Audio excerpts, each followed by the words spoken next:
Accident ہو گیا ہے، کسی کو گولی لگ گئی ہے، کسی کو چھری لگ گئی ہے، کسی کے گھر میں لڑائی ہو گئی اور مختلف کسی کو ہارٹ اٹیک ہو گیا ہے، کسی کو کچھ ہوا ہے اور ہر طرف پریشانی ہے، رونا ہے۔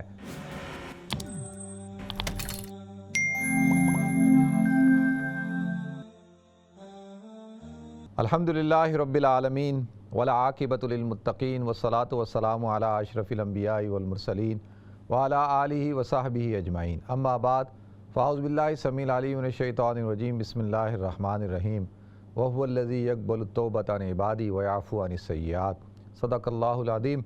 اللہم صلی علی محمد وعلی آل محمد کما صلیت علی ابراہیم وعلی آل ابراہیم انک حمید مجید، اللہم بارک علی محمد وعلی آل محمد کما بارکت علی ابراہیم وعلی آل ابراہیم انک حمید مجید، رب اشرح لی صدری ویسر لی امری واحلل عقدۃ من لسانی یفقہوا قولی۔ محترم ناظرین کرام، بزرگان دین اور میری عزیز ماؤں اور بہنوں بھائیوں، السلام علیکم ورحمۃ اللہ وبرکاتہ۔ ناظرین، حضور اکرم صلی اللہ علیہ وسلم کی تعلیمات کے نتیجے میں اللہ رب العزت نے جو ہمیں طریقہ زندگی دیا ہے، یہ ایک کامل اور مکمل حیات طیبہ گزارنے کا بہترین اسلوب اللہ تعالیٰ نے عطا کیا ہے۔ ناظرین، حضور اکرم صلی اللہ علیہ وسلم آپ قبرستان تشریف لے جاتے تھے۔ آتا ہے کہ ہر سیٹرڈے کو آپ احد کے میدان میں تشریف لے جاتے، جہاں پہ شہدائے احد کے لیے آپ فاتحہ خوانی کرتے، آپ ان کے لیے دعا کرتے، اور سید الشہداء حضرت حمزہ رضی اللہ تعالیٰ عنہ کی قبر مبارک وہاں پر۔ تو لہذا ہر سیٹرڈے کو، یعنی ہر ہفتے کی صبح جب بھی آپ مدینہ منورہ جاتے ہیں تو آپ وہاں دیکھیں گے کہ اکثر جو مدینہ منورہ کے جو مقیمین ہیں اور جو علماء کرام جن کو یہ اس حدیث کا علم ہے، وہ ہفتے کے دن فجر کی نماز پڑھ کر جو ہے پیدل مسجد قباء تشریف لے جاتے ہیں، اور مسجد قباء میں جا کر جو ہے وہ 2 رکعت نماز پڑھتے ہیں۔ اور اس کی وجہ کیا ہے کہ فرمایا کہ جو شخص بھی جو مسجد قباء جائے پیدل اور وہاں پر 2 رکعت نماز پڑھے تو اس کو ایک حج اور ایک عمرے کا ثواب ملتا ہے۔ ایک حدیث میں آتا ہے کہ عمرے کا ثواب ملتا ہے۔ تو لہذا اسی طریقے سے حضور اکرم صلی اللہ علیہ وسلم اکثر جو ہے وہ شہدائے احد تشریف لے کے جاتے اس کے میدان میں۔ دیکھیں، انسان جو ہے، انسان کو قبرستان جاتے رہنا چاہیے۔ جب انسان قبرستان جاتا ہے تو اس کو اپنی قبر کی یاد آتی ہے، اس کو اپنی آخرت کی یاد آتی ہے، اور قبرستان ہمیں ایک پیغام بھی دیتا ہے کہ دیکھو کتنے بڑے بڑے لوگ، کتنی بڑی بڑی شخصیات جو ہے اس قبرستان کے اندر ان کی تدفین ہوئی ہے۔ کتنے ایسے لوگ تھے جو یہ سمجھتے تھے کہ دنیا ہمارے بغیر نہیں چل سکتی۔ ان کا حسن، ان کی طاقت، ان کا منصب، ان کا پیسہ، ان کا عہدہ، ساری ان کی جاگیریں، اور وہ اپنے آپ کو اس دنیا کے لیے لازم و ملزوم سمجھتے تھے۔ تو لہذا آج وہ قبرستان کے اندر سو رہے ہیں۔ تو قبرستان جو ہے ناظرین، وہ انسان کو اس کی آخرت کی یاد دلاتا ہے۔ اسی لیے احادیث میں آتا ہے کہ بھئی قبرستان جایا کرو، کیونکہ قبرستان سے جو ہے وہ آپ کو موت کی یاد آئے گی، اور آپ کو جو لذات ہیں، دیکھیں دنیا کی جو لذات اور شہوات ہیں، اس سے انسان جو ہے وہ دور بھاگے گا اور اس کی تمنا اور خواہش کم ہوگی۔ تو لہذا 3 مقامات ایسے ہیں، ایک تو قبرستان کی زیارت کرنا، اور دوسرا یہ ہے کہ ہسپتالوں کی زیارت کرنا۔ ہسپتال کا مطلب کیا ہے؟ یہ تو میں اپنی اصطلاح میں کہہ رہا ہوں نا، کہ ہسپتال کی زیارت کرنا یعنی وہاں پر مریض ہوتے ہیں، مریضوں کی عیادت کرنا۔ اگر آدمی وہاں اسپتال چلا جائے تو ہسپتال جا کر اس کو آئیڈیا ہوتا ہے کہ کیا صورتحال ہے۔ آپ اور میں اپنے گھر میں زندگی گزار رہے ہوتے ہیں، ہم سمجھتے ہیں ہر طرف امن ہی امن ہے، چین ہی چین ہے، سکون ہی سکون ہے، اور جیسے ہی آپ ہسپتال پہنچتے ہیں اور اس کی ایمرجنسی میں پہنچتے ہیں۔ ہمارے ایک دوست کے ساتھ ایک حادثہ ہوا، تو وہ بتا رہے تھے کہ میں جب ہسپتال گیا ہوں اور ایک رات مجھے وہاں رہنا پڑا، تو کہتے ہیں میں نے تو وہاں لوگوں کی وہ حالتیں دیکھی ہیں کہ کوئی آ رہا ہے، کسی کی ٹانگ ٹوٹی ہوئی ہے، کوئی جلا ہوا آ رہا ہے، کسی کا ایکسیڈنٹ ہو گیا ہے، کسی کو گولی لگ گئی ہے، کسی کو چھری لگ گئی ہے، کسی کے گھر میں لڑائی ہو گئی، اور مختلف، کسی کو ہارٹ اٹیک ہو گیا ہے، کسی کو کچھ ہوا ہے اور ہر طرف پریشانی ہے، رونا ہے اور ہر طرف بے چینی نظر آ رہی ہے، تو کہتا ہے کہ ایک رات ہسپتال میں گزار کے آیا ہوں، اس سے زندگی کی حقیقت کا پتہ چل گیا کہ انسان جو ہے وہ کتنا کمزور ہے، اور پھر انسان کو قدر ہوتی ہے اس جو اللہ رب العزت نے جو نعمت اس کو دی ہوتی ہے۔ اور تیسری جگہ جو ہے وہ جیل ہے، جب انسان آپ میں سے میں اور آپ، اللہ تعالی ہمیں جیل لے جانے سے بچائے، اور ایسے یعنی اللہ، یہ تو میں اس سینس میں کہہ رہا ہوں کہ اگر آپ جو لوگ قیدی ہیں اگر آپ جیل جائیں اور وزٹ کریں، تو ہمارے ایک دوست ہیں وہ جیل کے اندر امام ہیں، تو وہ بتاتے ہیں کہ لوگ کتنے پریشان ہوتے ہیں۔ لوگ کہتے ہیں کہ بس کون سا لمحہ ہو کہ ہم جو ہے وہ اس جیل سے باہر نکلیں اور ہماری یہ قید ختم ہو اور ہم اس سزا سے اللہ تعالی ہمیں جو ہے وہ اس سزا کو ختم فرمائے، اللہ تعالی ہمیں معاف فرمائے۔ تو لہذا اس وقت جا کر انسان کو یہ آزاد زندگی کی قدر ہوتی ہے کہ یہ جو آزادی ہے کتنی بڑی نعمت ہے جو میں اور آپ گزار رہے ہیں، اور ہمیں کسی قسم کی کسی قید کی صورتحال کا سامنا نہیں کرنا پڑا۔ تو لہذا ناظرین، انسان کو اپنی حقیقت کو ضرور جو ہے وہ مد نظر رکھنا چاہیے کہ انسان کتنا کمزور ہے۔ میں اور آپ انتہائی درجے کمزور ہیں، اور لیکن ہمارے جو دعوے ہیں، ہماری جو خواہشات ہیں، ہماری جو آرزوئیں ہیں، یہ جو ہے وہ بڑھتی چلی جا رہی ہیں، اور انسان جو ہے وہ تمنا کرتا ہے کہ بھائی میں ساری یعنی ہمیشہ جب تک کائنات رہے میں دنیا کے اندر رہوں، تو ایسا تو ہو نہیں سکتا۔ کل من علیہا فان ویبقی وجہ ربک ذو الجلال والاکرام، کہ ہر چیز کو فنا ہے، بقا صرف اللہ رب العزت کی ذات کو ہے۔ اللہ کی ذات باقی رہ جائے گی، اللہ تعالیٰ ایک دن آئے گا اس کائنات کو ختم کر دے گا، اللہ تعالیٰ موت کو بھی موت دے دیں گے، تو لہذا صرف اللہ کی ذات باقی رہے گی۔ تو لہذا ناظرین، ہمیں اللہ تعالیٰ کا شکر ادا کرنا چاہیے کہ اللہ رب العزت نے ہمیں جو ہے وہ ابھی حیات دی ہے، اللہ نے ہمیں زندگی دی ہے، اور دوسرے نمبر پہ اللہ نے ہمیں صحت دی ہے کہ میں اور آپ ہسپتال میں نہیں ہیں، اور تیسرے نمبر پہ میں اور آپ آزاد ہیں۔ دیکھیں، یہ بڑی نعمتیں ہیں۔ باقی انسان کی جو خواہشات ہیں وہ تو کبھی بھی ختم نہیں ہو سکتی۔ آپ حضرات نے بت مذہب کے بارے میں پڑھا ہوگا، سنا ہوگا کہ یہ جو بت مذہب ہے اس کا جو بانی تھا اس کا نام تھا گوتم بدھ، اور یہ جو گوتم بدھ ہے یہ ہندوستان کے ایک علاقے کا رہنے والا تھا، اور یہ شہزادہ تھا، یعنی شہزادے سے مراد یہ ہے کہ کراؤن پرنس تھا، اب اس نے بادشاہ بننا تھا، اس کے باپ کے بعد اس کا نمبر تھا کہ اس نے بادشاہ بننا تھا۔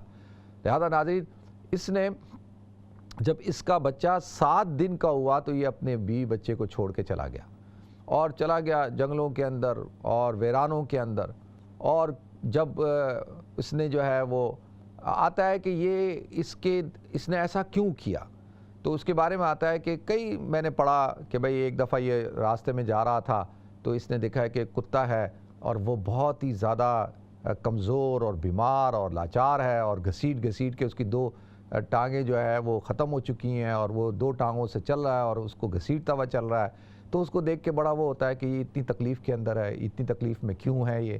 اسی طریقے سے ایک بیمار بوڑھے شخص کو دیکھا جو بالکل بستر پہ پڑا ہے، اس کو دیکھ کے کہ بھئی یہ تکلیف میں کیوں ہے، اس کو کیا پریشانی ہے، تو اس طرح کی یہ چیزیں دیکھتا تھا۔ تو اب ایک دن جو ہے یہ چلا گیا، اور جب یہ کئی سالوں کے بعد واپس آیا ہے تو اچھا اس کے بارے میں آپ کو بتاؤں کہ ایک تو بہت بڑا مذہب بنا دیا ہے نا، یہ جو بت مذہب ہے، یہ بت مذہب اس وقت ہندوستان میں بھی ہے، نیپال کے اندر بھی ہے، اور اسی طریقے سے بھوٹان کے اندر ہے، اسی طرح سری لنکا میں ہے، چائنا میں ہے، جاپان میں ایک بہت بڑا طبقہ، یعنی جاپانی تو اکثر ہی بت مذہب کے ماننے والے ہیں۔ تو لہذا ابھی جو گوتم بدھ ہے اس کا پورا فلسفہ کیا تھا؟ اچھا، گوتم بدھ کے بارے میں ہمیں نہیں پتہ، کیونکہ یہ حضور اکرم صلی اللہ علیہ وسلم سے تقریباً کئی سو سال پہلے کا ہے۔ تو جب کئی سو سال پہلے کا ہے تو اب اس کے بارے میں یہ نہیں پتہ کہ بھئی ہو سکتا ہے کہ یہ اللہ کا نبی ہو، کیونکہ 1,24,000 انبیاء کرام آئے ہیں، تو ہمیں تو نہیں پتہ کہ کون کون سے شخصیات جو تھی وہ اللہ کی نبی ہوں، ہو سکتا ہے لیکن ہمیں نہیں پتہ۔ تو جیسے وہ عقائد کی کتاب ہے نا، بچپن میں ہم پڑھتے تھے تعلیم الاسلام، اس میں یہ بتایا جاتا تھا کہ بھئی بہت سارے لوگ ہیں جن کے بارے میں نہیں پتہ کہ وہ اللہ کے پیغمبر تھے نہیں تھے، ہو سکتا ہے یہ بھی ہو، وہ ہمیں نہیں پتہ۔ تو لہذا اب یہ جو واپس جب آیا ہے ناظرین، تو میں عرض کر رہا ہوں جب واپس آیا تو اس کی آنے کی جب خبر ملی ہے، اس کی وائف کو، تو اس کی وائف نے اپنے بیٹے کو، جو اس کا بھی بیٹا تھا، اس کو بھیجا جاؤ اور تمہاری اپنے باپ سے ملو اور اس سے جا کر جو ہے یہ تم کچھ سوالات کرو۔ تو لہذا یہ بیٹا جو ہے وہ اپنے باپ سے ملنے کے لیے گیا۔ اب دیکھیں وہ 7 دن کا چھوڑ کے گیا تھا اور بیٹا اب 24-25 سال کا ہے، وہ اپنے باپ سے ملنے کے لیے جاتا ہے اور اپنے باپ سے جا کے ملتا ہے اور اس کو کہتا ہے کہ تمہیں پتہ ہے کہ میں کون ہوں؟ وہ کہتا ہے کون ہو؟ کہتا ہے میں تمہارا بیٹا ہوں۔ وہ کہتا ہے اچھا۔ تو وہ کہتا ہے کہ تمہاری جو وائف ہے اس نے مجھ سے کہا ہے کہ میں آپ سے کچھ سوالات پوچھوں۔ تو اس نے کہا سوالات کیا ہیں؟ اس نے کہا سوالات یہ ہیں کہ وہ کہتی ہے کہ آپ جو ہے کس کی تلاش میں آپ نے محل کو چھوڑا؟ تو اس نے کہا جی میں نے محل کو چھوڑا خوشی کی تلاش میں، سکون کی تلاش میں، کہ زندگی کا مقصد کیا ہے، زندگی کے اندر سکون کیا چیز ہوتی ہے، تو اس کی تلاش میں۔ تو کہا کہ انہوں نے پوچھا تھا کہ دوسرا سوال یہ کہ کیا محل کو چھوڑنا ضروری تھا؟ انہوں نے کہا بالکل، محل میں رہتے ہوئے یعنی انسان آسائشوں میں اور ناز و نعمت میں رہتے ہوئے جو ہے وہ چیزوں کا ادراک نہیں کر سکتا، تو جب تک وہ اس کو چھوڑے گا نہیں، جب تک وہ اپنے اوپر تکلیف کو، مشقت کو برداشت نہیں کرے گا، اس وقت تک جو ہے اس کو ادراک حاصل نہیں ہوگا۔ تو اس نے کہا اچھا ٹھیک ہے۔ تو پھر انہوں نے کہا تیسرا سوال یہ پوچھا تو کیا بیوی کو چھوڑنا ضروری تھا؟ کہ مطلب مجھے چھوڑنا، یعنی وہ کہتا ہے کہ آپ اپنی وائف کو چھوڑ کے گئے تو کیا اس کو چھوڑنا ضروری تھا یہ ادراک حاصل کرنے کے لیے، عرفان حاصل کرنے کے لیے؟ تو اس نے کہا کہ وہ اس لیے کہ اگر اس کو نہیں چھوڑتا تو اس کے لوازمات، اس کی چاہتیں، اس کی خواہشات، اس کی پسند ناپسند وہ ساتھ چل رہی ہوتی، اس کی پوری ایک لائبلٹی تھی، تو وہ لائبلٹی لے کے میں ساتھ چلتا تو وہ میں ادراک حاصل نہیں کر سکتا تھا، مجھے وہ جو چیز کی تلاش تھی وہ میں نہیں کر سکتا تھا۔ تو اس نے کہا اچھا جی ٹھیک ہے، میں یہ جا کے جواب دے دوں گا۔ باقی اس بچے نے کہا کہ اگر آپ کی اجازت ہو تو میں آپ سے ایک سوال پوچھوں؟ تو اس نے کہا بالکل پوچھو۔ اس کا سوال کیا ہے؟ اس نے کہا سوال یہ ہے کہ میں آپ کی اولاد ہوں اور میں جب 7 دن کا تھا تو آپ مجھے چھوڑ کے چلے گئے، تو کیوں؟ یعنی آپ مجھے 7 دن کے بچے کو چھوڑ کے چلے گئے؟ تو کہا کہ وہ اس لیے کہ جب میں ہمیشہ سوچتا تھا کہ میں ایک دن یہ محل چھوڑ دوں گا، یہ سب کچھ چھوڑ کے چلا جاؤں گا، لیکن جب تم پیدا ہوئے اور پہلی دفعہ جب میں نے تمہیں اپنی گود میں لیا تو مجھے اس بات کا احساس ہوا کہ اب میں جس چیز کو حاصل کرنا چاہتا ہوں وہ نہیں حاصل کر سکوں گا، کیونکہ تم میری گود میں تھے اور تم میری پاؤں کی بیڑی بن رہے تھے، تو لہذا میں اب کشمکش میں مبتلا ہو گیا کہ میں چھوڑوں نہیں چھوڑوں۔ تو کہا کہ 7ویں دن اس لیے کہ 7ویں دن مجھے پورا اس بات کا یقین ہو گیا تھا کہ آج اگر میں نے اس محل کو، اس زندگی کو نہیں چھوڑا جس مقصد کے لیے جس کو میں حاصل کرنا چاہتا ہوں، تو پھر میں ساری زندگی نہیں چھوڑ پاؤں گا، تو لہذا میں جو ہے تمہیں چھوڑ کر چلا گیا۔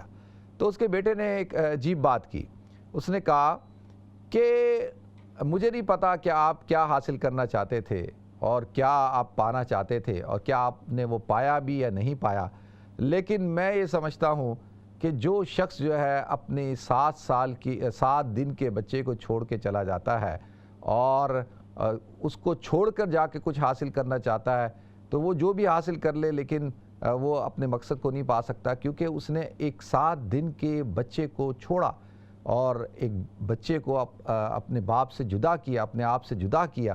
تو اس نے کہا یہ میری بات عقل میں نہیں آتی۔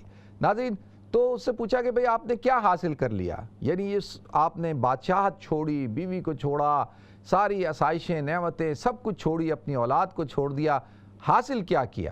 تو اس نے نچوڑ بتایا۔ نچوڑ یہ ہے کہ میں نے یہ جو پورا ناروان حاصل کیا ہے نا، یہ جو پورا میں نے پورا چلے کاٹے ہیں، اس کا مقصد اور اس کا لب لباب یہ نکالا کہ اس کا نچوڑ یہ نکالا ہے کہ خواہشات جو ہے وہ انسان کو تباہ و برباد کر دیتی ہیں۔ خواہشات جو ہے وہ جس انسان نے اپنی خواہش کو کنٹرول کر لیا تو تمام مسائل کی جڑ، تمام مصیبتیں، تمام پریشانیاں یہ خواہشات کی تباہ کرنے کی وجہ سے، کہ انسان اپنی خواہشات کی تباہ میں لگا رہتا ہے اور اس کی وجہ سے یہ تمام مسائل کا شکار ہوتا ہے۔ تو جس شخص نے اپنی خواہشات کے اوپر کنٹرول کر لیا تو اس کو جو ہے وہ عرفان حاصل ہو گیا۔ یہ تو اس کی تعلیمات ہیں۔ قرآن کہتا فرأیت من اتخذ الہہ ہوا، کہ دیکھا تم نے اس شخص کو جس نے اپنی خواہشات کو اپنا خدا بنا لیا۔